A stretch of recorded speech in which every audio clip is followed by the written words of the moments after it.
तो वो अनुभव किसी टाइम ट्रेवल जैसा होता है। मन में विचार भी आता है कि आज और पहले की परिस्थितियों में कितना जमीन आसमां का अंतर था। आज हम कीबोर्ड की मदद से इतना कुछ लिख लेते हैं, डिलीट और करेक्शन का ऑप्शन भी होता है। हम प्रिंटर्स के जरिए एक पेज की हजारों कॉपीज बना लेते हैं, लेकिन सैकड़ों साल पहले की उस दुनिया की कल्पना करिए। तब ऐसे आधुनिक मटेरियल रिसोर्सेज नहीं थे। हमारे पूर्वजों को उस समय बौद्धिक रिसोर्सेज पर ही निर्भर रहना पड़ता था। एक एक अक्षर लिखते समय कितना ध्यान देना होता था। एक एक ग्रंथ के लिए इतनी मेहनत लगती थी। और उस समय भी भारत के लोगों ने विश्व के बड़े बड़े पुस्तकालय बना दिए थे, लाइब्रेरीज बना दी थी। आज भी भारत के पास दुनिया का सबसे बड़ा मैन्युस्क्रिप्ट संग्रह है। करीब 1 करोड़ मैन्युस्क्रिप्ट हमारे पास है। अब 1 करोड़ आंकड़ा कम नहीं है। साथियों, इतिहास के क्रूर थपेड़ों में लाखों मैन्युस्क्रिप्ट्स जला दी गई, लुप्त हो गई, लेकिन जो बची है वो इस बात की साक्षी है कि ज्ञान विज्ञान पठन पाठन के लिए हमारे पूर्वजों की निष्ठा कितनी गहरी थी, कितनी व्यापक थी। भोजपत्र और ताड़पत्र से बने नाजुक ग्रंथ, ताम्रपत्र पर लिखे गए शब्दों में मेटल कोरोजन का खतरा, लेकिन हमारे पूर्वजों ने शब्दों को ईश्वर मानकर अक्षर ब्रह्म भाव से उनकी सेवा की। पीढ़ी दर पीढ़ी परिवार उन पोथियों और पांडुलिपियों को सहेजते रहे। ज्ञान के प्रति अपार श्रद्धा, आने वाली पीढ़ियों की चिंता, समाज के प्रति जिम्मेदारी, देश के प्रति समर्पण का भाव, इससे बड़ा उदाहरण कहां मिलेगा। साथियों, भारत की ज्ञान परंपरा आज तक इतनी समृद्ध है क्योंकि इसकी नींव 4 मुख्य पिलर्स पर आधारित है। पहला, प्रिजर्वेशन, दूसरा, इनोवेशन, तीसरा, एडिशन और चौथा, एडेप्टेशन। साथियों, अगर मैं प्रिजर्वेशन की बात करूं तो आप जानते हैं हमारे यहां सबसे प्राचीन ग्रंथ वेदों को भारतीय संस्कृति का आधार माना गया है। वेद सर्वोपरि है। पहले वेदों को श्रुति के आधार पर अगली पीढ़ी को दिया जाता था और हजारों वर्षों तक वेदों को बिना किसी त्रुटि के ऑथेंटिसिटी के साथ प्रिजर्व किया गया। हमारी इस परंपरा का दूसरा पिलर है इनोवेशन। हमने आयुर्वेद, वास्तुशास्त्र, ज्योतिष और मेटलर्जी में लगातार इनोवेट किया है। हर पीढ़ी पहले से आगे बढ़ी और उसने पुराने ज्ञान को और वैज्ञानिक बनाया। सूर्य सिद्धांत और वराहमिहिर संहिता जैसे ग्रंथ लगातार लिखते जा रहे हैं और नया ज्ञान उसमें जुड़ता रहा है। हमारे संरक्षण का तीसरा पिलर है एडिशन, यानी हर पीढ़ी पुराना ज्ञान संरक्षित करने के साथ साथ नया कंट्रीब्यूट भी करती थी। जैसे कि मूल वाल्मीकि रामायण के बाद कई रामायण लिखी गई, रामचरितमानस जैसे ग्रंथ हमें मिले, वेदों और उपनिषदों पर भाष्य लिखे गए, हमारे आचार्यों ने द्वैत अद्वैत जैसी व्याख्याएं दी। साथियों, इसी तरह चौथा पिलर है एडेप्टेशन, यानी हमने समय के साथ सेल्फ इंट्रोस्पेक्शन के भी किया और जरूरत के अनुसार खुद को बदला भी। हमने डिस्कशन पर जोर दिया, शास्त्रार्थ की परंपरा का पालन किया, तब समाज ने अप्रासंगिक हो चुके विचारों का त्याग किया और नए विचारों को स्वीकार किया। मध्यकाल में जब समाज में कई बुराइयां आई तो ऐसी विभूतियां भी आई जिन्होंने समाज की चेतना को जागृत रखा और विरासत को सहेजा, उसे संरक्षित किया। साथियों, राष्ट्रों की आधुनिक अवधारणा से अलग भारत की एक सांस्कृतिक पहचान है, अपनी चेतना है, अपनी आत्मा है। भारत का इतिहास सिर्फ सल्तनतों की जीत हार का नहीं है। हमारे यहां रियासतों और राज्यों के भूगोल बदलते रहे, लेकिन हिमालय से हिंद महासागर तक भारत अक्षुण्ण रहा, क्योंकि भारत स्वयं में एक जीवंत प्रवाह है जिसका निर्माण उसके विचारों से, आदर्शों से और मूल्यों से हुआ है। भारत की प्राचीन पांडुलिपियों में, मैन्युस्क्रिप्ट में हमें भारत के निरंतर प्रवाह की रेखाएं देखने को मिलती है। ये पांडुलिपियां हमारी विविधता में एकता की घोषणा पत्र भी है, उद्घोष पत्र भी है। हमारे देश में करीब 80 भाषाओं में मैन्युस्क्रिप्ट मौजूद है। संस्कृत, प्राकृत, असमिया, बांग्ला, कन्नड़ा, कश्मीरी, कोंकणी, मैथिली, मलयालम, मराठी, ऐसी कितनी ही भाषाओं में ज्ञान का अगाध सागर हमारे यहां मौजूद है। गिलगिट मैन्युस्क्रिप्ट में हमें कश्मीर का प्रामाणिक इतिहास बताती है। मैंने अभी जो छोटा सा एग्जीबिशन रखा है वो देखने गया था, वहां इसकी विस्तार से वर्णन भी है और उसके चित्र भी मौजूद है।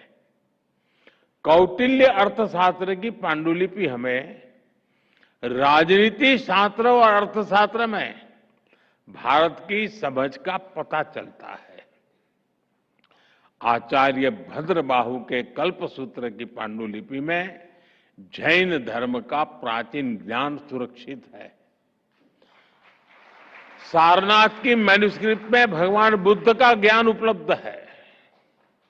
रसमंजरी और गीत गोविंद जैसे मैन्युस्क्रिप्ट ने भक्ति, सौंदर्य और साहित्य के विविध रंगों को संजो कर रखा है।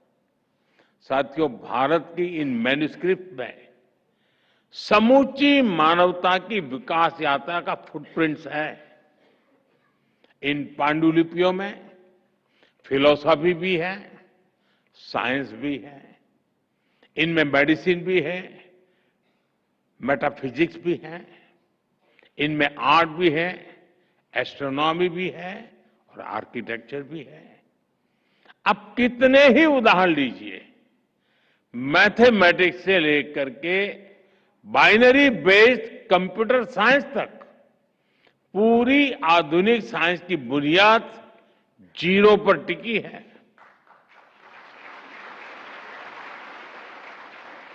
आप सब जानते हैं, शून्य की ये खोज भारत में हुई थी और बक्साली पांडुलिपि में शून्य के उस प्राचीन प्रयोग और मैथमेटिकल फॉर्मूलाज के प्रमाण आज भी सुरक्षित है। यशोमित्र की बोवर पांडुलिपि हमें सदियों पुराने मेडिकल साइंस के बारे में बताती है। चरक संहिता और सुश्रुत संहिता जैसे ग्रंथों की पांडुलिपियों ने आयुर्वेद के ज्ञान को आज तक सुरक्षित रखा है। शूल्ब सूत्र में हमें प्राचीन जियोमेट्रिकल नॉलेज मिलती है। कृषि पराशर में एग्रीकल्चर के ट्रेडिशनल नॉलेज की जानकारी मिलती है। नाट्य शास्त्र जैसे ग्रंथों की मैन्युस्क्रिप्ट से हमें मानव के भावनात्मक विकास की यात्रा को समझने में मदद मिलती है। साथियों, हर देश अपनी ऐतिहासिक चीजों को सिविलाइजेशनल एसेट्स और ग्रेटनेस के तौर पर विश्व के सामने पेश करता है। दुनिया के देशों के पास कहीं कोई मैन्युस्क्रिप्ट, कोई आर्टिफैक्ट होता है तो वो उसे नेशनल ट्रेजर के रूप में सहेजते हैं। और भारत के पास तो मैन्युस्क्रिप्ट का इतना बड़ा खजाना है, ये देश का गौरव है। अभी कुछ समय पहले मैं कुवैत गया था, तो मेरे प्रवास के दरमियान मेरी कोशिश रहती है कि वहां कोई 4-6 इन्फ्लुएंसर्स हो और मेरे पास समय हो तो कुछ समय मैं उनसे बिताता हूं, उनकी सोच समझने का प्रयास करता हूं। मुझे कुवैत में एक सज्जन मिले जिनके पास सदियों पहले भारत से समुद्री मार्ग से व्यापार कैसे होता था उस पर इतने डॉक्यूमेंट्स उनके पास है और उन्होंने इतना संग्रह किया है और वो इतने गौरव, यानी बड़े गौरव के साथ कुछ लेकर के मेरे पास आए थे। मैंने देखा, यानी ऐसा क्या क्या होगा, कहां कहां होगा, हमने इन सबको संजोना है। अब भारत अपने इस गौरव को गर्व के साथ विश्व के सामने प्रस्तुत करने जा रहा है।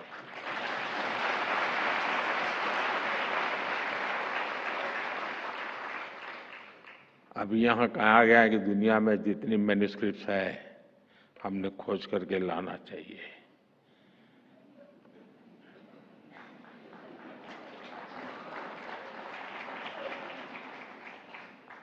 और फिर धीरे से कहा प्रधानमंत्री जी ने करना चाहिए।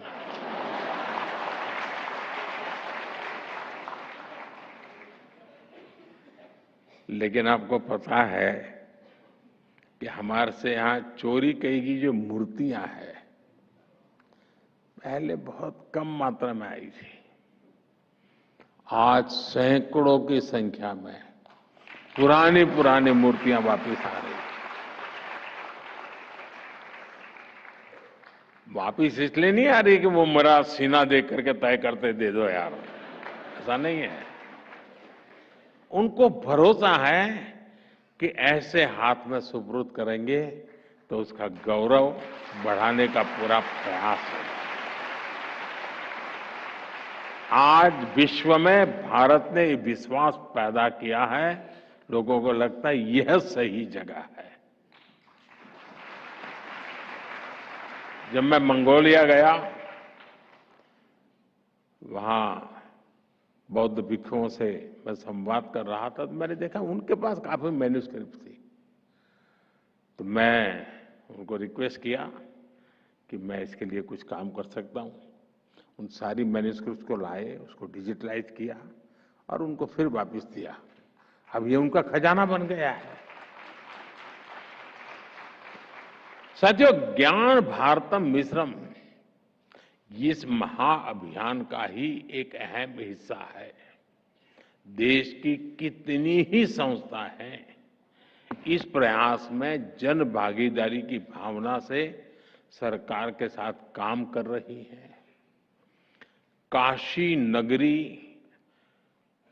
नागरी प्रचारणी सभा, कोलकाता की एशियाटिक सोसाइटी, उदयपुर की धरोहर, गुजरात के कोबा में आचार्य श्री कैलाशपुरी ज्ञान मंदिर, हरिद्वार का पतंजलि, पुणे का Bhandarkar oriental research institute, Thanjavur की सरस्वती महल लाइब्रेरी, ऐसी सैकड़ों संस्थाओं के सहयोग से अब तक 10 लाख से अधिक पांडुलिपियों को डिजिटलाइज किया गया जा चुका है। कितने ही देशवासियों ने आगे आकर अपनी पारिवारिक धरोहर को देश के लिए उपलब्ध करवाया है।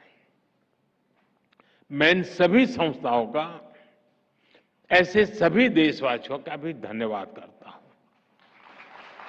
मैं एक विषय पर जरूर ध्यान देना चाहूंगा। मैं पिछले दिनों कुछ एनिमल लवर से मिला था। क्यों? आपको हंसी आ गई?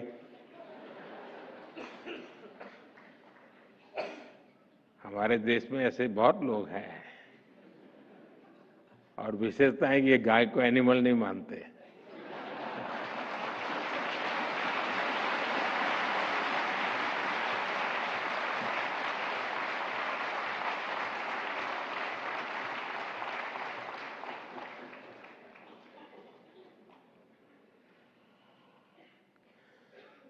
तो उनसे बातों बातों में मैंने उनसे कहा कि हमारे देश में पशुओं की चिकित्सा को लेकर के बहुत कुछ शास्त्रों में पढ़ा हुआ है। बहुत सारे मैन्युस्क्रिप्ट संभव है। जब मैं गुजरात में था, गुजरात के एशियाटिक लायन, तो मेरी एक रुचि थी, तो मैं काफी उसमें रुचि लेता था। तो ऐसी बातें ढूंढता था कि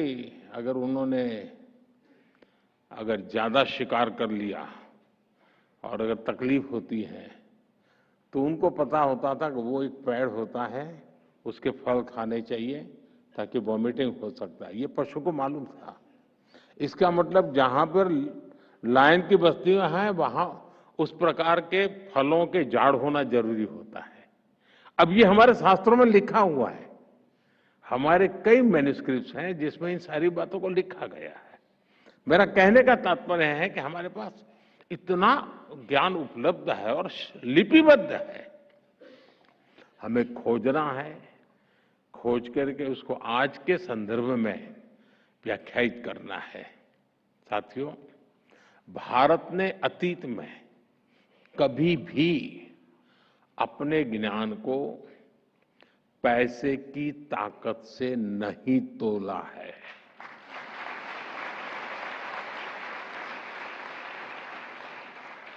हमारे ऋषियों ने भी कहा है,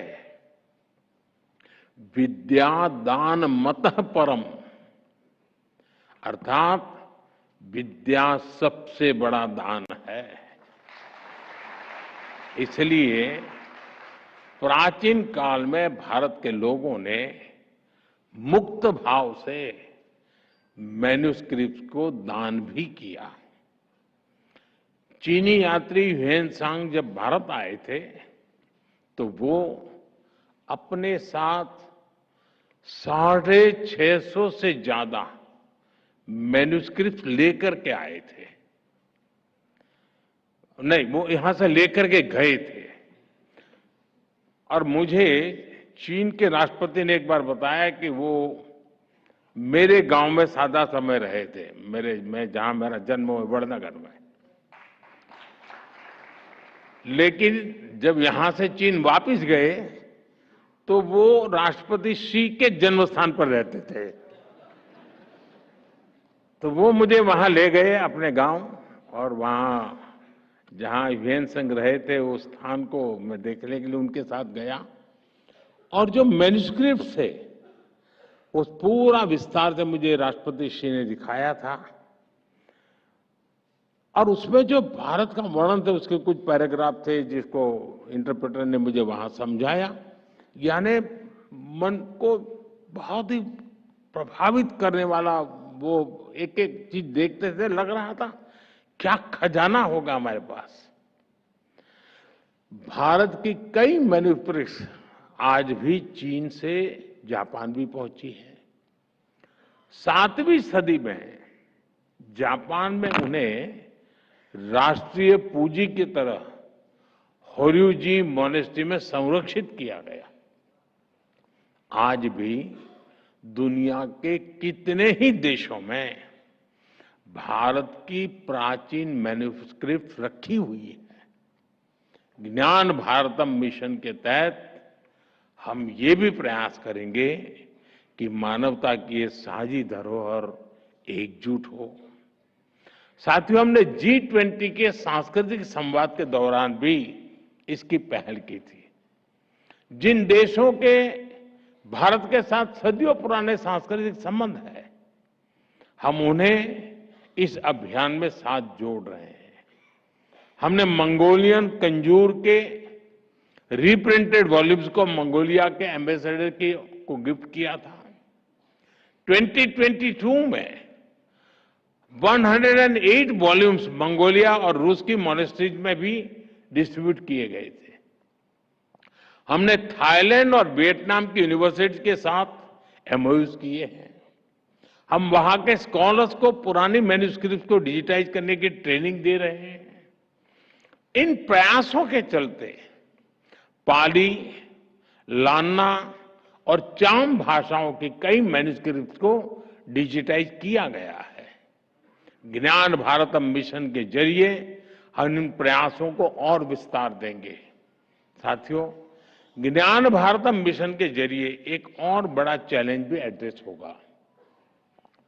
भारत के ट्रेडिशनल नॉलेज सिस्टम से जुड़ी अनेक जानकारियां जो अहम और जो हम सदियों से इस्तेमाल करते रहे हैं, उन्हें दूसरों द्वारा कॉपी करके पेटेंट करा लिया जाता है।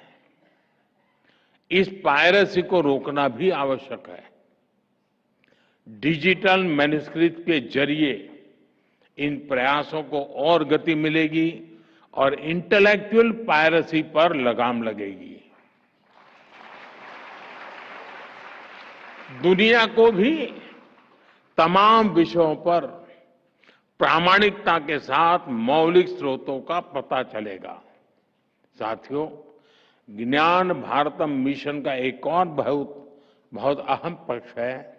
इसके लिए हम रिसर्च और इनोवेशन के कितने ही नए डोमेन खोल रहे हैं। आज दुनिया में करीब ढाई ट्रिलियन डॉलर की कल्चरल और क्रिएटिव इंडस्ट्री है। डिजिटाइज मैन्युस्क्रिप्ट इन इंडस्ट्री की वैल्यू चेन्स को फीड करेगी। ये करोड़ों मैन्युस्क्रिप्ट इनमें छिपी प्राचीन जानकारी एक बहुत बड़ी डेटा बैंक का भी काम करेगी। इनसे डेटा ड्रिवन इनोवेशन को नया बुश मिलेगा। टेक फील्ड में के युवाओं को उनके लिए इसमें नए अवसर बनेंगे। जैसे जैसे मैन्युस्क्रिप्ट का डिजिटाइजेशन होगा, एकेडमिक रिसर्च के लिए नई संभावनाएं बनेगी।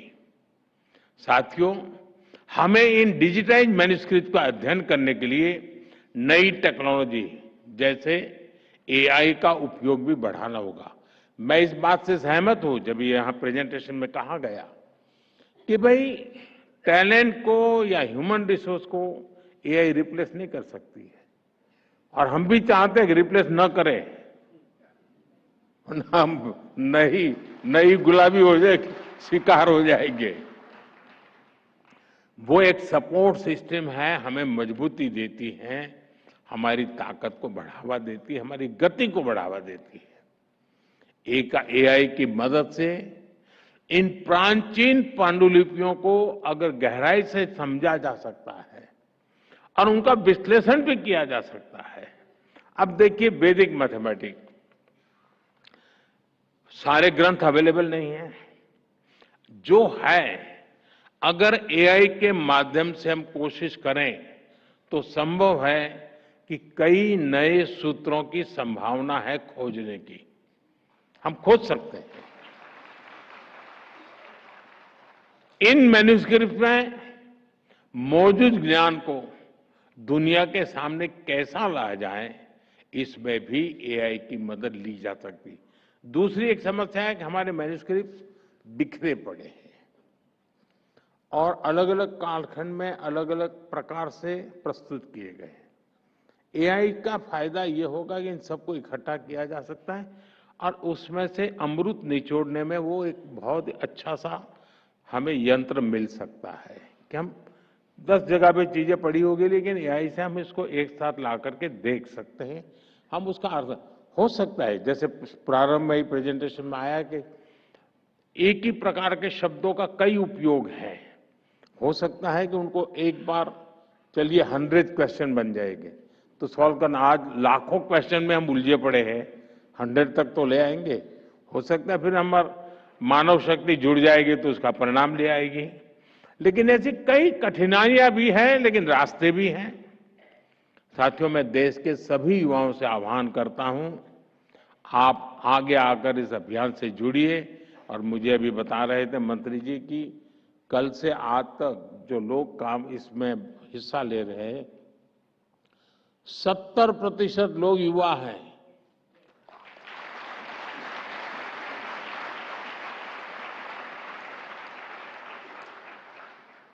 मैं समझता हूं ये सबसे बड़ी इसकी सफलता की निशानी है।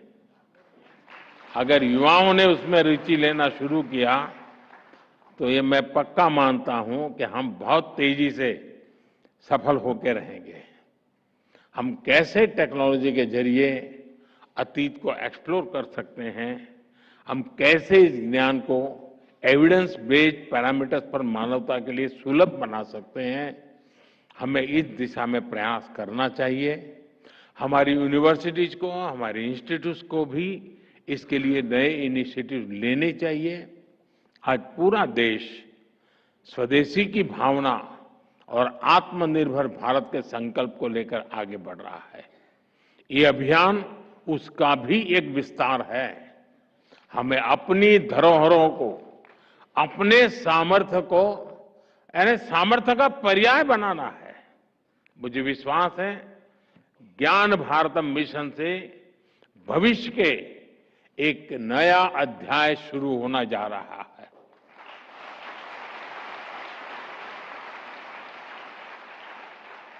मैं जानता हूं कि ऐसे विषय होते हैं कि जिसमें कोई ग्लैमर नहीं होती है, कोई चमक दमक नहीं होती है, लेकिन इसका सामर्थ्य इतना है कि जो सदियों तक किसी को हिला नहीं पाता है। इस सामर्थ्य के साथ जुड़ना है। इसी विश्वास के साथ आप सभी को एक बार बहुत बहुत शुभकामनाएं, बहुत बहुत धन्यवाद।